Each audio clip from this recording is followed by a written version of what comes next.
The Music is Life podcast has our own merch now over on tpublic.com. Click the link below in the video description. Looking for some new threads? We got t-shirts, long sleeves, hoodies, crew neck sweatshirts, tank tops, baseball tees, and also clothes for kids and onesies for your little infant metalheads. Don't want clothes but love the Java? We got you covered with coffee mugs and travel mugs. Need protection for your electronics? We've also got phone and laptop cases. We've got everything you're looking for at the tpublic.com Music is Life podcast store. Use my link below for fast service. Thanks for your support. TerraNut is proud to offer you a natural nut bar chock full of healthy fats, minerals, and protein that meet your demands. Go to their website, www.terranut.com. You can order from them directly and they will ship it to you. Use my coupon code LOUMAVS and you will get a 25% discount on your first order. TerraNut Superfood Snacks, www.terranut.com. Don't forget to use coupon code LOUMAVS at checkout. Fuel your life. Looking for some new podcasts to listen to? Well, look no further than the Ratsaw Review Network.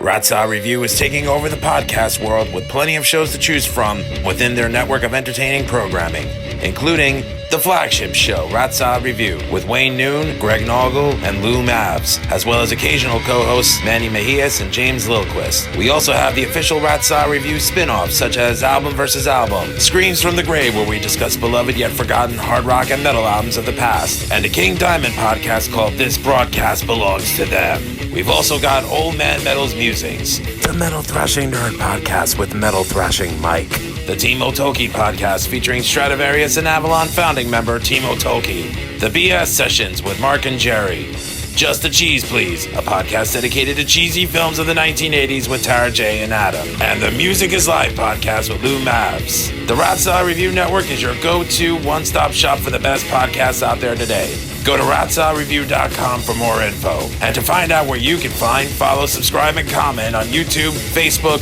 Instagram, TikTok, Twitter, and all streaming platforms. The Ratsaw Review Network. We're taking over. Ladies and gentlemen, how do?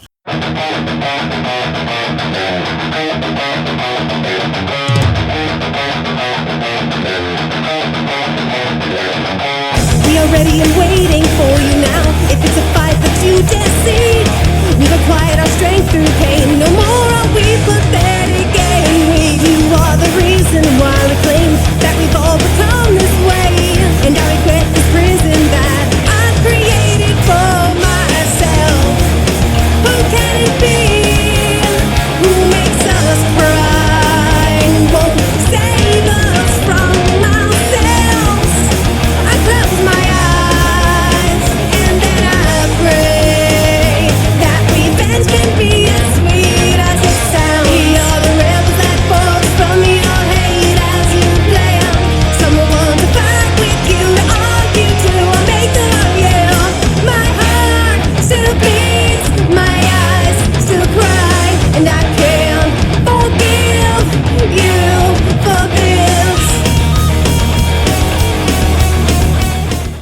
The legend loomed so large. People heard the story about once upon a time there was a band that went up on stage and destroyed the arena. I've talked to a number of fans who are like, oh, if I could go back in time, I'd love to go back to 1976 so I could see Kiss in concert. 1996 comes around and guess what? It's brought to your doorstep. We went in there and did everything we were supposed to do. And left everybody sweaty, exhausted, and jubilant. They went further than anybody else would ever dare go.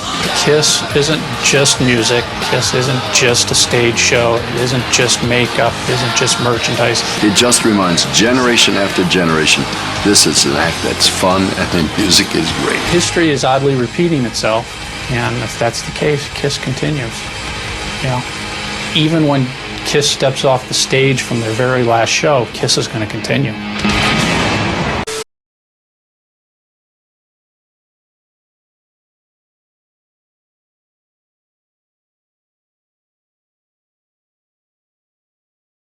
Transparency is, to some extent, it's a byproduct of the world we're living in right now, which in itself is not a bad thing. I mean, I think we need more transparency in a lot of what's going on in this world. You need to understand what's the government really doing, what's media really doing, what are corporations really doing. But at the end of the day, wait for it. This is just rock and roll. This isn't life and death what You're we're right. involved in here. It's not. You know what? If Kiss or pick any artist of yours that's a favorite ceases to exist tonight, the sun's still rising tomorrow. After all, tomorrow is another day. Right, stop that. Silly. We're still going to work. We still got jobs. It's not life and death. So that's kind of where I sit here and go, okay, if it really is going to impact my life, then it's important to me. But whether it's Kiss or Bon Jovi or anybody else who wants to do what they need to do to continue to perform, that has zero impact on my life. And I'm literally not going to break a sweat worrying about it because I got so much more stuff that I can worry about that's meaningful. You know, again, it's just rock and roll. Turn around. Look, it's rock and roll. For me, as I mentioned before, my favorite band of all time is Black Sabbath. When they released an album and went on tour without Bill Ward and then went on their farewell tour, I was thinking to myself, I'm like, well, I don't want to support it then. And it's not to say that I didn't accept past lineups of Black Sabbath that didn't include Ozzy or Bill Ward. But for me, when you're saying that it's a reunion of the original lineup and the person responsible for some of the most original drum playing that pretty much defined a genre is not there, well, then that's my objective as a fan to not support it financially. But Exactly. Did I cry about it? No, I just lived my life. You made your decision and went on. I mean, that's exactly what it comes down to, especially in the rock and roll world. You know, if something upsets you, make your decision, vote with your wallet. Again, at the end of the day, that dollar bill, the dead presidents are what means more to everything in pretty much any business. I mean, you go boycott Starbucks if you don't like them, stop giving them money. If you give them money, you're telling people, I approve of this. And there's literally nothing wrong if somebody wants to do that. If you wanted to stop supporting Sabbath because of Bill Ward not being there, that is your right. There's literally nothing wrong with that. Where it gets really messy is when fans start going, well, this is what I believe, and you got to believe the same thing I believe. I don't like that. No, I don't. I don't have to. I respect that you can believe what you want to believe. I got no problem. I'm not staying up at night worrying that you made that decision. Why are you staying up at night worrying about the decision I made? When I was younger, it was a different story. Like, to me, it was upsetting when Pantera, and I was like 18, 19, when they didn't make number one with Reinventing the Steel. But then looking back, I was like, the hell was I so angry about? Well, exactly. You know, when you're a kid, you've got different priorities, different things are important in your life. When you're an adult, when you're a parent, it's completely different. I could care less. You can curse if you want. It's okay. No. I could care less what a band's decision is. I may not agree with it, but you know what? It's their band at the end of the day. They get to make the decisions, not fans. They are the ones that have lived, breathed, and made whatever that band is as big and as successful as they'd hoped for. If they decide to change their mind, I might not like it, but it's not for me to say. I mean, if Coke decides to make new Coke, Coke's going to make new Coke. My decision, I'm not going to buy it. Then nobody bought it. They changed it back.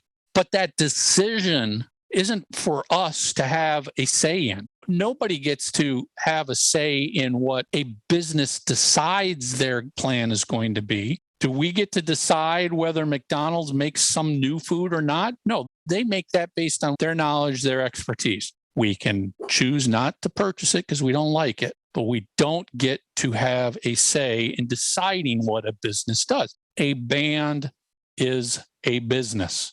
And frankly, there's nobody on the planet that knows a band's business better than the band members themselves. There is one funny story I want to bring up about Michael and me. Somebody posted on one of the Facebook groups that we're both members of a picture of Paul Stanley and a painting that he put up. And I admitted I wasn't too keen on the painting.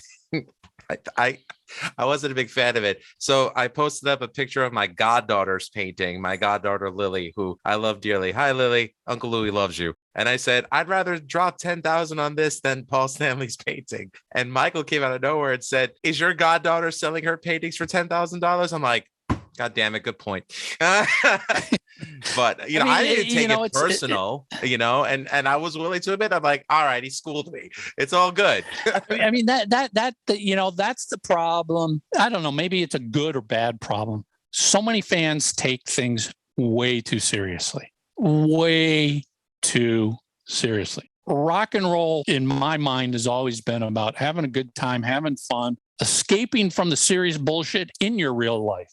Why would I want to make more serious bullshit in the world of a band that I love that's supposed to make me forget about the real serious bullshit? Kiss has always said, a Kiss concert is someplace you can go to forget your life for 2 hours, to forget about school, to forget about your job, to forget about, your marriage if you've got problems, whatever it might be. You can forget about those issues for 2 hours. So and that's a beautiful thing. Why would I want to inject problems in there? Like, oh my God, look, he's not really playing the guitar. Oh, he missed a note. Oh, the drummer's offbeat. Oh, there's a backing track. Dude, I'm going to have a good time. As the Poison song goes, I'm going for nothing but a good time. That's it. How can I resist? Boo! Thankfully, I think if you go to most concerts, you'll see the vast majority of fans are doing the same thing. Nobody's going there. I shouldn't say nobody, but the vast majority of people are not going there to critique, to nitpick, to tear apart, to find fault. They're going there to raise their fists, to sing along, to jump up and down, to bang their heads, whatever it is, and to go home with your ears ringing, exhausted and sweaty, going, damn, that was fucking fun.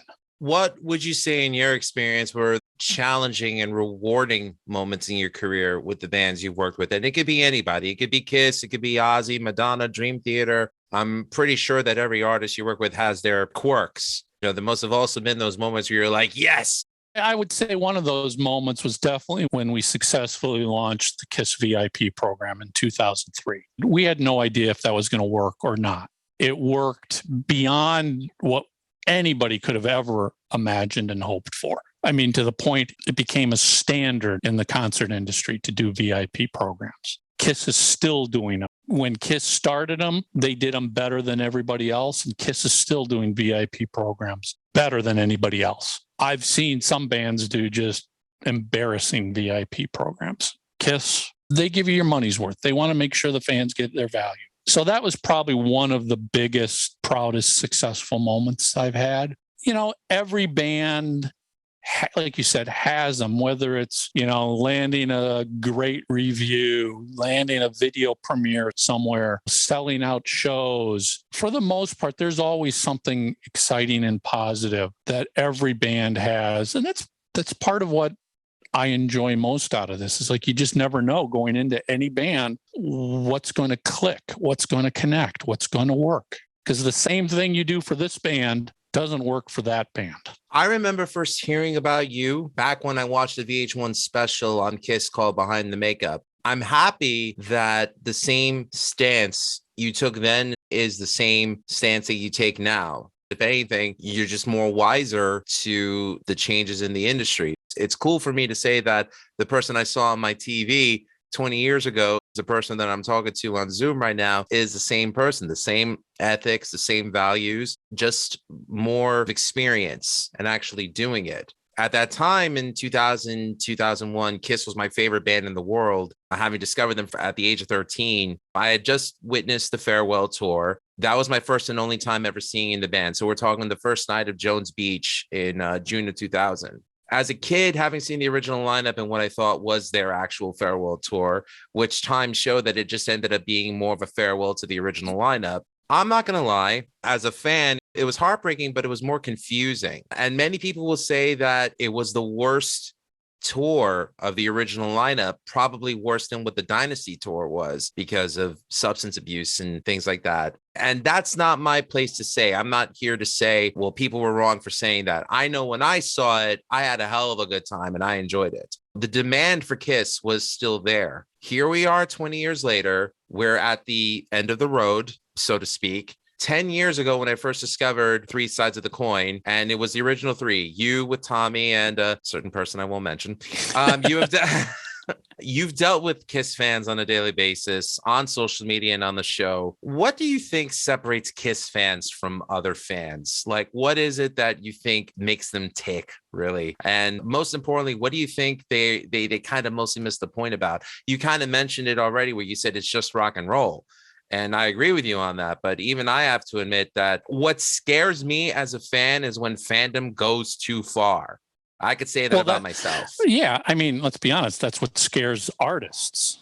That scares anybody, whether you're a musician, an actor, or whatever. When fandom goes too far, that's when they get a little worried because it's like, okay, are we stalkers? Are we getting threats? Do we have to be worried about stuff? I mean, everybody's got that. Now, about the Kiss fan base, I mean, first of all, I will say every artist has a crazy fan base. They're all different in their own ways, but they all have the same frickin' problems. Fans who want to tell you what would be a better album, a better producer, a better tour, a better way to do this, a better way to do that. Fans who've never been in a band, never done anything in the music industry, never done anything, but they know what's better for the band. So that's consistent through all artists who have large devoted fan bases. I think what makes Kiss slightly different is Kiss has been here now for almost 50 years. And Kiss has had some very distinctly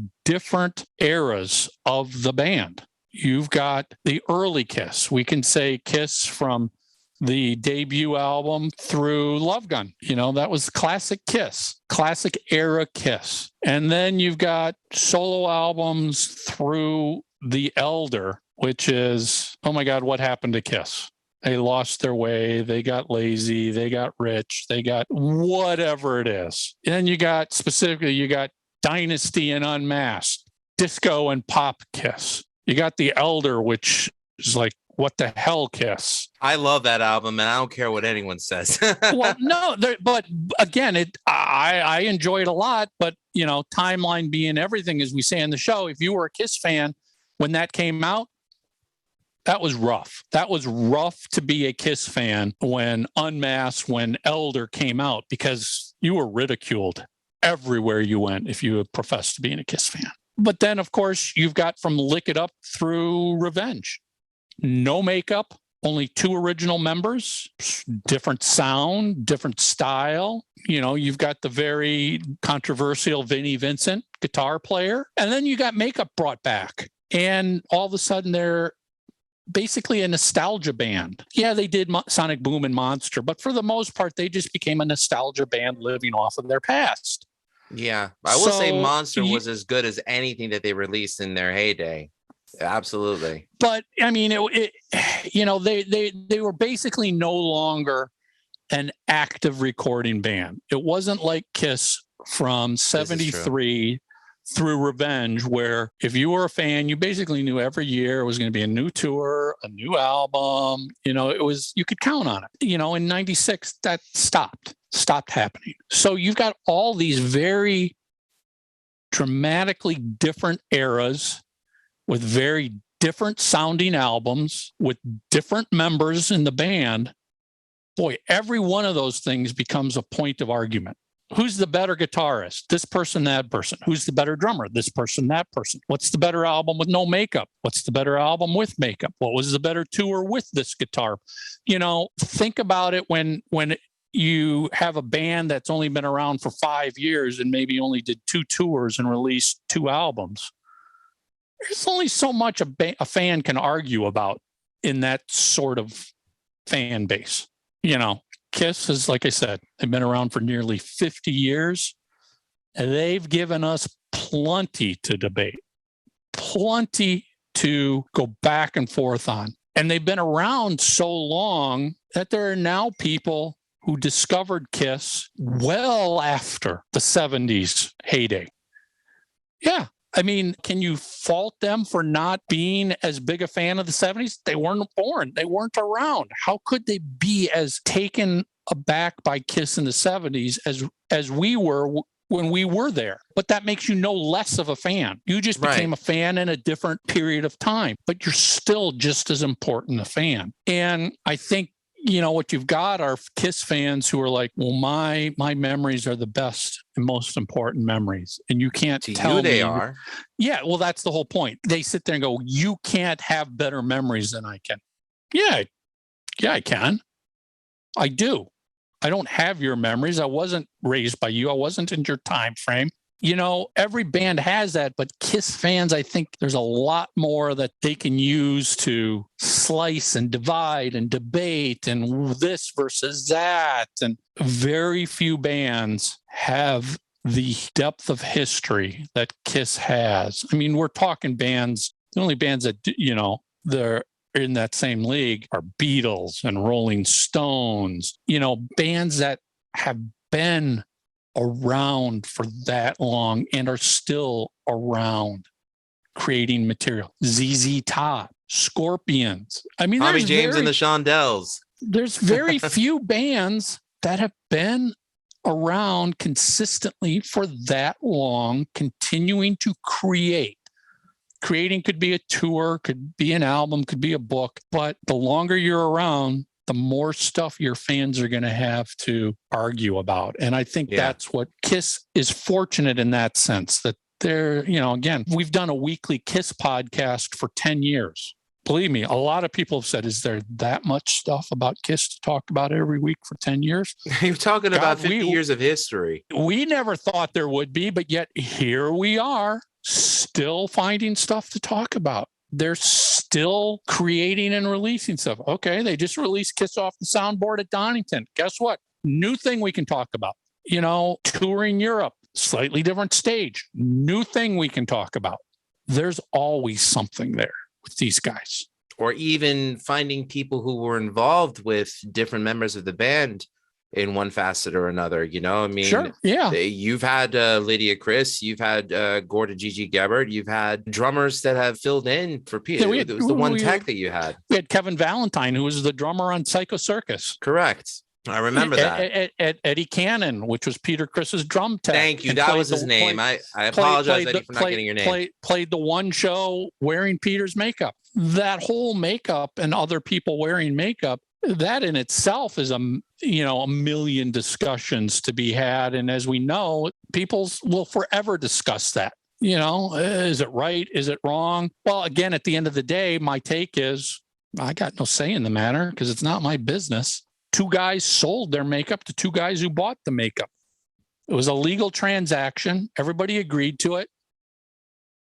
I can't really have issues with that. I mean, if we're talking legally that Ace and Peter did sell the rights to their makeup back to Gene and Paul as part of the discussions of the reunion tour, then you're right. Then I guess I don't have any leg to stand on when it comes to my not appreciation of the fact that Tommy and Eric are wearing their makeup. And that is not a knock on them as musicians. No, you cannot like other people wearing the makeup, but at the end of the day, we had no say in the matter, and the 2 people who owned the makeup chose to take money for it instead of owning it.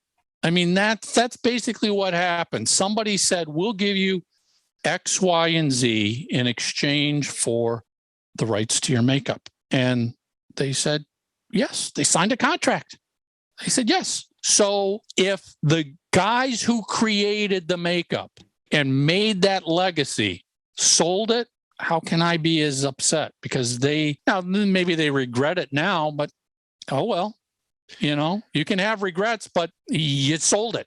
You made that decision to let that happen. Point. You made that decision to let that happen. As a fan, I don't have to like the decision, but to some extent, I can sit here and go, well, that artist kind of sold me out. That's true. It's like what meant more to you? Was that identity or was it the money that you got for it? Yeah, it's a good point. I mean, your legacy seems to mean more to your fans than it meant to you, at least at the time.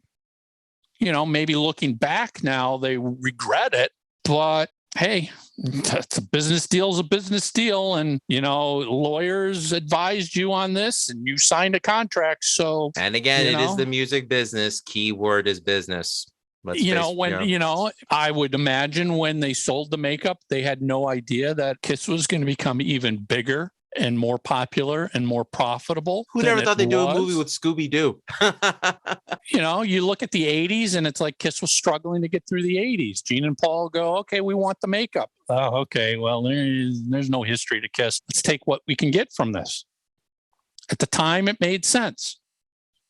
But you know what? That's sort of what business deals are. Sometimes you don't make the best deal because the world changes and you don't get to go back and call do-over. I have read the biographies from 3/4 of the original lineup. I haven't had a chance to read Gene's yet. I have to give all the credit in the world to Paul Stanley. He was the driving force that kept that band alive in the 80s when it seemed like it could have been considered a sinking ship. But regardless if I liked most of what he did or not is completely irrelevant.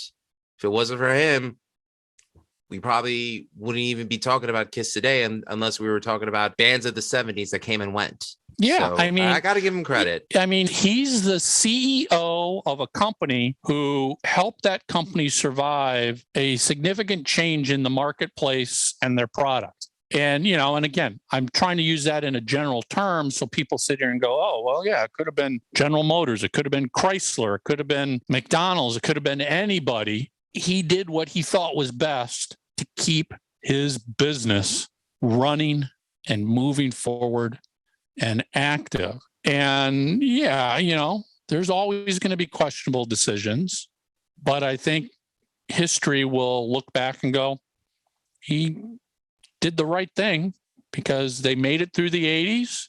They exploded again. I mean, literally, how many bands can say they had two significant heydays, 20 years apart, 70s and the 90s? They were even bigger in the 90s than they were in the 70s. And if anything, their resurgence led to the popularity of bands from the 70s and 80s to come back and play to some of the biggest markets that they have. Like you mentioned the Scorpions earlier. I could also throw Iron Maiden in under that same paradigm. I mean, as odd as it was, we were talking about, had no idea how the VIP ticket sales were going to be. I'm pretty sure that Doc and Gene and Paul, when they put the tickets for Tiger Stadium and the reunion tour on sale, they were the same way. They were like, everything says this should be really good, but we don't know. This could be a bomb or this could explode. And it exploded. I mean, it was one of those great unknowns because let's be honest, in 96, Kiss musically was very much out of favor. I mean, you're talking grunge. You're talking sophomore year of high school. Yeah, No Doubt was like the biggest thing at the time. Yeah, and anything remotely hard rock, heavy metal, hair metal was like frowned upon. Big time. I mean, literally 4 years earlier, the Revenge album, arguably one of their best albums, and the tour, one of their best tours, bombed. I mean, as fans, yes, we loved them as fans, but in general, the Revenge album just went gold. The tour playing to half-filled arenas. And here you go, 4 years later, they took the chance, rolled the dice, and they sold out Tiger Stadium in 40 minutes?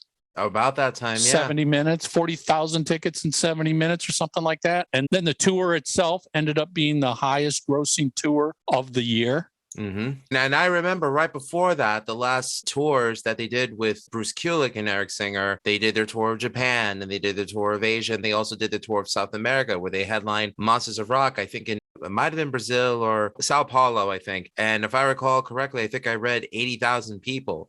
Now, if you compare that to what they did with Vinny back on the Creatures tour in 83, where they played to 200,000 people, yeah, it might be a significant drop, but still 80,000 headlining to a packed stadium in Brazil, that's not an easy feat, Well, I mean, especially when that same tour and same lineup was playing to 5,000 people in the US. Yeah, I always try to consider the fact that where a band may not be successful on their home turf, what's the demand for them like elsewhere?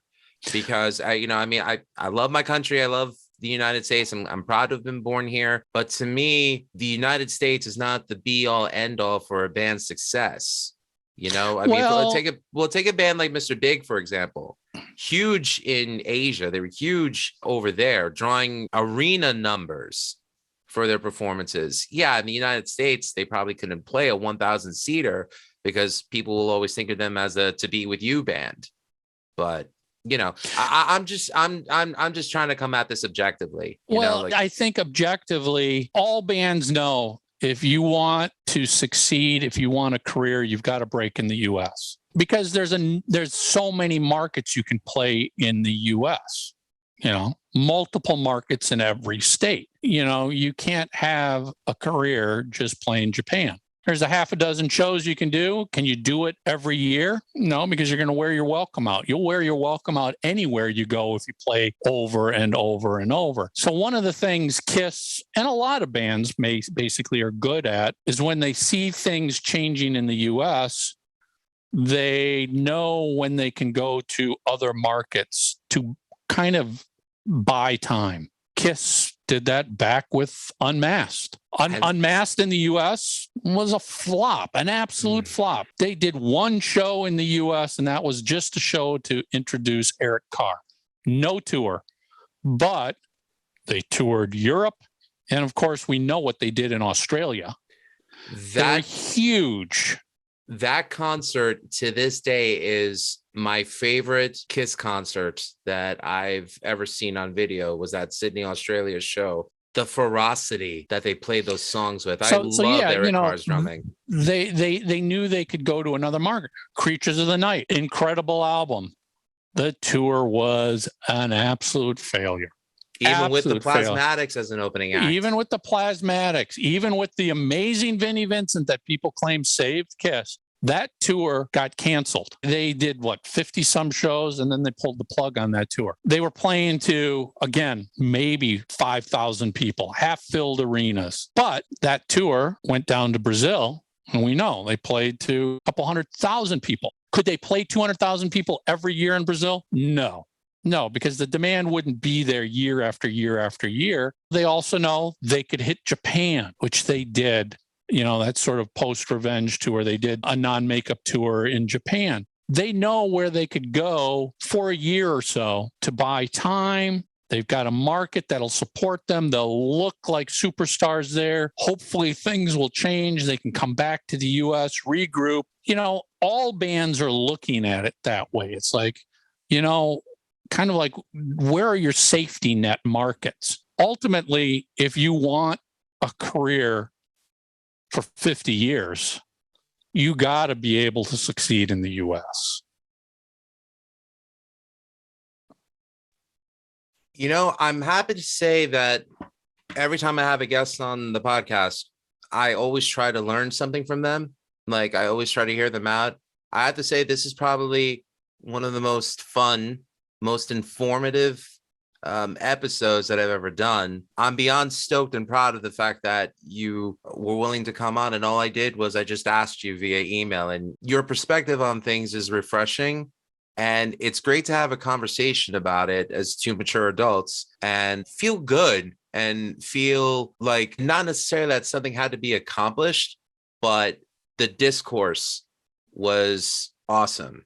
Yep. I really appreciate the fact that you came on, Mike. Thank you so much. Well, I'm glad to do this. I'm glad to do it. I mean, this is what Three Sides is. We try to have respectful conversations about KISS, understanding that everybody's got their own opinions, you know, and there's nothing wrong. I don't have to agree with it, but I don't have to attack you for it either. That's just what too many fans, not just in KISS, but of all bands, forget. It's like, you know, you're more than welcome to have your opinion. You're more than welcome to state what you think it is to you, but you can't speak for the other fans.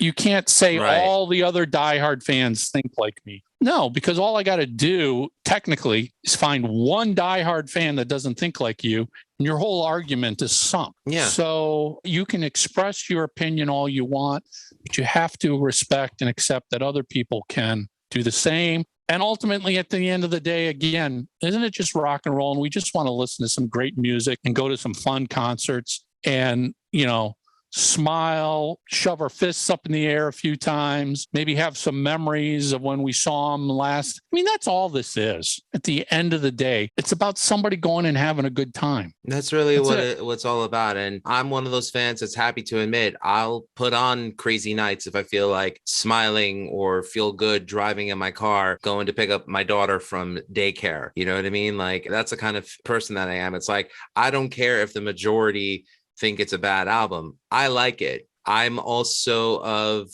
the opinion that for me, my favorite lineup was the Unmasked tour, and people will think, oh, I'm crazy because I don't think it's the original lineup.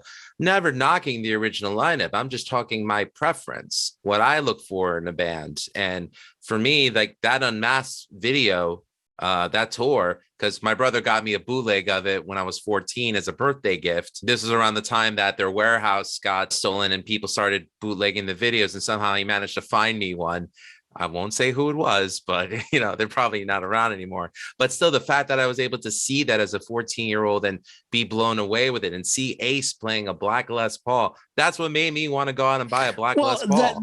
That's the thing about music. First of all music is 100% personal. Yeah. There is literally, we talked earlier, there's no rules. You can't sit here and say, well, this will be a hit because this guitarist is classically trained and can do X amount of notes and it's using this board. None of that means squat. You're right. None of that means squat. It's all about what your ear likes. That's it. What does your ear like? Now, you add to that your personal experience when you first heard that music, and it makes it all unique to you. Agreed. So my first Kiss concert, Creatures of the Night tour, there's only Gene and Paul were the only original members.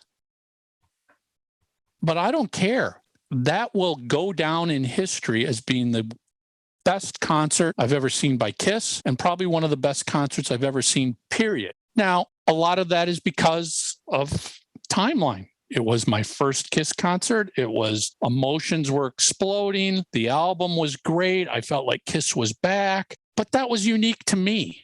And that's why arguing music is a pointless argument. Discussing is one thing. Arguing is different. Yeah. And it's you can ridiculous. discuss why you like it versus why I like it. Yeah. But arguing one is more right or all right is pointless. I mean, the epitome of absolute wasted musical discussions is when a musician will come to me and say, I'm a musician. I know what's good music. And I'm like, go away. You don't know any more about what's good music than what I do. You know how to play music. I give you credit for that. But knowing how to play music doesn't mean you know good music. They should just worry about being the best version of them that they could and hope that whatever they throw against the proverbial wall sticks. Yep. Yeah. And in regards to my opinion on the current lineup, I think Tommy and Eric are great musicians. Up until the point where you explained the reason why they're wearing the Spaceman and Catman makeup. At the time, I just felt bothered that they didn't have their own identities. But who am I to tell them that they're out of line for doing it, especially when a kid who was my age when I first discovered Kiss is seeing them now and probably thinking, wow, I'm seeing the greatest concert experience of my life. Who am I to take that away from them? I wouldn't want to be that guy. And from a pure business standpoint, nobody can really argue that it was the wrong decision at this point, because clearly it was the right decision. We're talking 20 years later and they're still in the band. The band is still around, but from a marketing, business, branding standpoint, the four makeups and the Kiss logo are recognized worldwide. Even if you're not a fan, they're recognized. People can look at it and go, I know that. That's that guy from that band, He Spits Blood. That's the Kiss logo. Have you ever heard Kiss? I don't think so.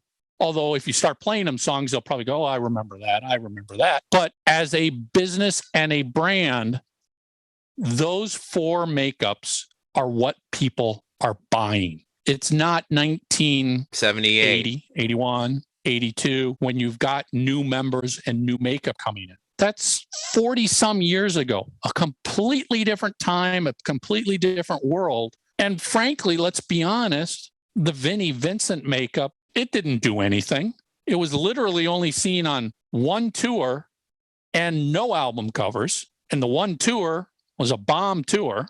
Eric Carr's makeup was only seen live in the US one show. The Palladium Show, 1980. The Palladium Show, which actually was a different version of his makeup than what he ended up with. So even there, his makeup changed. Right. So Eric Carr's makeup was never seen on an album cover. It was seen at one show, and then it was seen in Europe and Australia.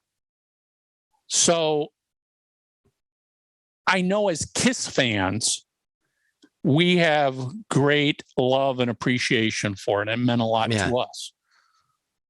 But we're the converted that don't need to be preached to. Right. We're going to be there, as we've proven, even if they don't change the makeup and go back to the original four. We don't matter. And this is the one thing I always say to a lot of Kiss fans. You have to step out of being a Kiss fan and think like somebody who's not a diehard Kiss fan. Think like somebody who never listens to a Kiss podcast, never hangs out in a Kiss Facebook group, never hangs out in a message board. Is a metal fan, hard rock fan. Maybe he's got a couple Kiss albums. He's gone to maybe one show, two shows over their life. Those are the people you got to think like. Those people, the Fox and the Ankh, mean nothing to them. And new characters mean even less. At this point in time, at this point in Kiss's career, 50 years later, creating new characters means nothing. It's pointless. I mean, I would argue that the band understands we have got a year left in our touring career, and then we are done on stage. Why would we want to start a whole new look of a band after we just spent 50 years building up this brand with four distinctively understood faces? Right. And and to back up what you're saying, you are not in any way disrespecting the memory of Eric Carr or his contributions to the band. It's just you're speaking objectively. You know, what was the brand that is the most synonymous with Kiss? And you're talking about the first original four faces. And you're right. If Eric's Fox makeup, you know, if during the 80s they didn't take the makeup off and Eric's Fox makeup was there for another 10 years, it's a different story. Eric Carr had more impact and influence out of makeup than he did in makeup. His drumming on Creatures of the Night, amazing. Oh, but my goodness. But let's be honest, after that, he was Lick It Up and everything, all the way up through Hot in the Shade. That had a lot more influence as Eric Carr than Eric Carr on The Elder and Creatures. I mean, in The Elder, you know, that's an afterthought to almost all music fans, other than the very, very hardcore Kiss fans. Even the casual Kiss fans are like, Elder? No, you know, that wasn't rock and roll. There's no picture of the band on there. And Vinnie was just caught in this short period of turmoil. Ace had left. They needed a guitar player. They had multiple guitar players on Creatures of the Night. Vinnie, they had a tour. They got Vinnie. He filled in. But right away, 1 year later, they're out of makeup. So the makeup, I guess this is what a lot of people don't understand, especially back in the, you know, the Elder, Creatures of the Night, the makeup was a hindrance to the band by that point in time. It was a joke. It was laughed at by the overall music public, and even many Kiss fans had issues with it by that point in time. Because it was like, what are you? Are you unmasked? Geez, are you colorful Vegas act now? And the Elder, it's like, oh my God, you wearing street clothes and short hair. You know, as fans, you were just like, I don't know what's going on anymore. So the makeup had even lost its impact by that time. It hurt the band by then. I get it. All good points. But again, here we are 50 years after their inception, right before their end of the road. They're still playing to packed houses. I think you said it best yourself. In the end, Kiss fans, we won. We interrupt our program to bring you this important message. Fuck you, Malaka! Now, back to our show. We did. I mean, We won. that goes back to timeline, but I'm sure every Kiss fan can relate to this. But and we talk about it in the newest episode of Three Sides where we read the Cream magazine review of Unmasked from 1980. If you were a Kiss fan in 1980, the amount of shit you took for being a Kiss fan, you can't comprehend it unless you were there. I mean, I shared this story before, but and it's 100% true. I remember 1980, 79, some point around there. It's like, I want to wear a Kiss shirt to high school. But I'm literally in my bedroom going, do I want to put up with all the shit I'm going to get at school for the entire day for wearing my Kiss Dynasty concert t-shirt? Because I know I'm going to get Kiss sucks, Kiss can't play, they're terrible. You name it, coming from every other rock fan in the school. And I'm like, no, fuck that. I'm proud of this band. They're my band. I still wore it. And I got all that shit. It started happening with Dynasty. It got really bad with Unmasked. And it pretty much was impossible around the Elder. I mean, if you were a Kiss fan professing love for Kiss when the Elder was out, people just laughed at you. Like, are you fucking serious? So when we say we won, that's back to every single person, any of us, at whatever point in our lives, because I'm sure we've all encountered it. Yeah. A friend, a non-friend, somebody just comes up and goes, family member sometimes. Kiss sucks, man. They can't play. They're just makeup and pyro. They've got no good songs. They terrible musicians. Go listen to Jimmy Page and tell me Ace Frehley is a better guitar player. Doesn't fucking matter. We all heard it. Kiss will be gone in 3 years. Nobody wants to see them in concert. They can't sell tickets. They can't sell albums. We all heard it. And here we are 50 years later. And Kiss is still touring, selling out stadiums, arenas around the world. And we can sit back and go, yeah, all you people who hated Kiss told me they suck. I won. My band is still here. My band is still here. Where's your band? Where's the band you said, you said the knack blows away Kiss? Oh, God. Because the knack is all over the place with My Sharona. Where's the knack? And I don't mean any disrespect to the knack, but it was, this flavor of the month band, they're going to blow Kiss away. Kiss has got no history. Well, where's your band now? How many albums has your band released? How many gold albums have they got? How many albums have they sold? How well are they touring right now? They're still touring, but they're only playing to 1,000 people in theaters. Well, the band you said that would never tour again just played to 60,000 people. That's a pretty good number. And we won. We won. And, to give some context, 1994 birthday gift from my godfather was a t-shirt of the 4 solo albums. And on the back, it had the Kiss logo in green and pink. I was made fun of in middle school for wearing it. I could have given 2 shits. I was proud to wear that shirt. And, I still love them. I may not agree with everything they've done, but that's completely irrelevant because as a music fan, the music's meant something to me. And that's why I'm still here. And I'm happy Mike is here to talk about his career and Kiss with me.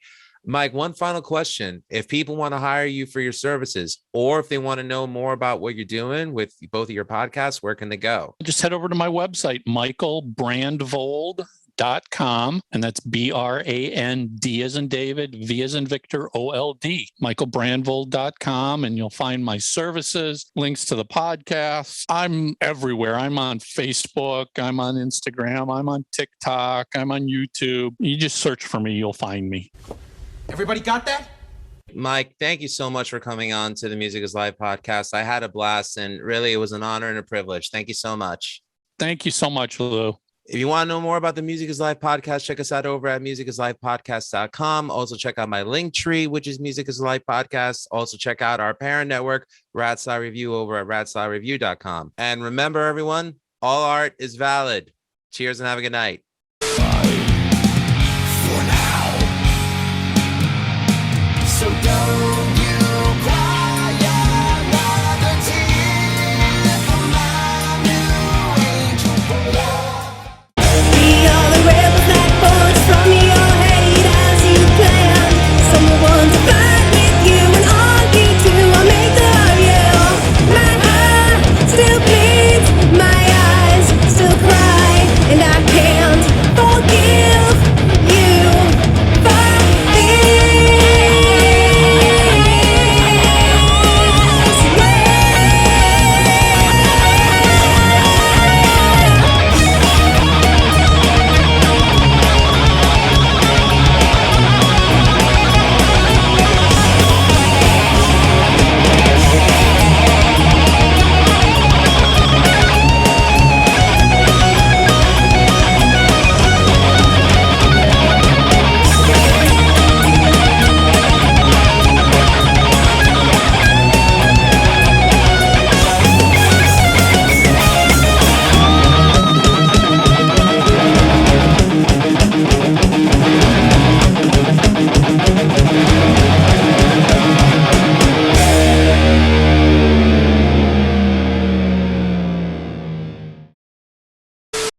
You've got the early Kiss. We can say Kiss from the debut album through,